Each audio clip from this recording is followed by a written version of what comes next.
Hi అండి. Welcome back to my channel Umashri. Friends, ఈరోజు special వచ్చేసి టమాటా రోటి పచ్చడి. ఫ్రెండ్స్, రోటి పచ్చడి అనగానే నోట్లో నీళ్ళూరుతుంది కదా! అంతే టేస్టీగా, సింపుల్‌గా ఎలా తయారు చేసుకోవాలో ఈ వీడియోలో మీకు చూపిస్తాను. ముందుగా స్టవ్ ఆన్ చేసి ఒక ప్యాన్ పెట్టుకొని అందులో కొన్ని మెంతులు, ఒక స్పూన్ జీలకర్ర, కొన్ని ధనియాలు వేసి దోరగా వేయించి తీసుకోవాలి. అదే ప్యాన్‌లోని ఒక 10-15 పచ్చిమిర్చిని తీసుకొని అందులో కొన్ని నీళ్లు పోసి ఉడికించుకోవాలి. ఇలా ఉడికించుకోవటం వల్ల పచ్చిమిర్చి మంట తగ్గుతుంది. అదేవిధంగా నూరేటప్పుడు తొందరగా మెదుగుతుంది. మొత్తాన్ని కూడా నీళ్లు మొత్తం ఇంకిపోయేంత వరకు కూడా ఉడికించుకొని సో ఒక 2 స్పూన్లు ఆయిల్ వేసుకొని లైట్‌గా పచ్చిమిర్చిని వేయించుకోవాలి. ఫ్రెండ్స్, నేను వీడియోలో ఏ రకంగా అయితే చూపిస్తున్నానో ఆ రకంగా రోటి పచ్చడి తయారు చేసుకోండి. చాలా టేస్ట్ ఉంటది ఫ్రెండ్స్.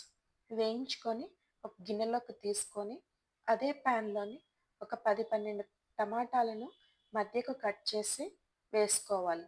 అందులోనే కొంచెం ఉప్పు వేసి ఉడికించుకోవాలి.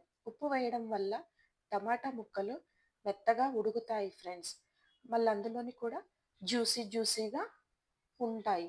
ఇదే కాదు ఫ్రెండ్స్, ఏ కూరైనా సరే చేసుకునేటప్పుడు టమాటాలు వేసినప్పుడు కొంచెం ఉప్పు వేసి ఉడికించుకోండి. చాలా టేస్ట్ ఉంటుంది. ఈ లోపులోని రోలు క్లీన్ చేసుకొని అందులో మనం ముందుగా వేయించి పెట్టుకున్న ధనియాలు, మెంతులు, జీలకర్రని వేసి మెత్తగా నూరుకోవాలి.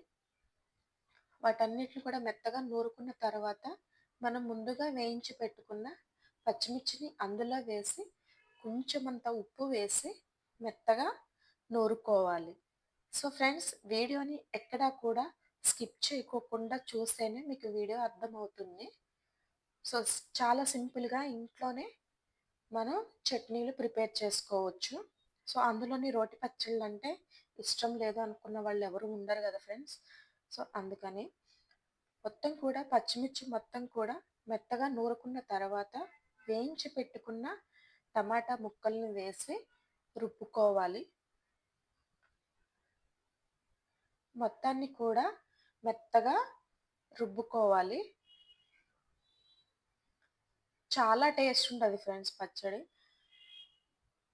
మొత్తాన్ని కూడా నేను వీడియోలో ఏ రకంగా అయితే చూపిస్తానో అలా రుబ్బుకొని ఆ పచ్చడి అంతటిని కూడా ఒక గిన్నెలోకి తీసుకొని అదే రోట్లోని కొన్నన్ని వెల్లుల్లి రెబ్బల్ని పొట్టు తీసి వేసి కచ్చా పచ్చా దంచుకొని అందులోనే ఒక ఆనియన్ కట్ చేసి వేసుకోవాలి.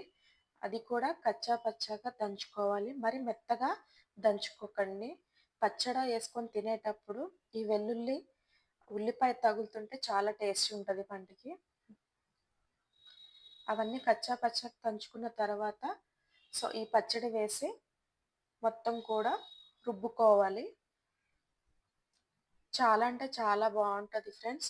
మీరు కూడా ఒకసారి ట్రై చేయండి. వేడివేడి అన్నంలోని నెయ్యి వేసుకొని కానీ మామూలుగా కానీ చాలా అంటే చాలా సూపర్గా ఉంటుంది. ఈ వీడియో ఎక్కడ స్కిప్ చేయకుండా చూడండి. ఎలా వచ్చిందో కామెంట్ బాక్స్లో కామెంట్ చేయండి. Thank you.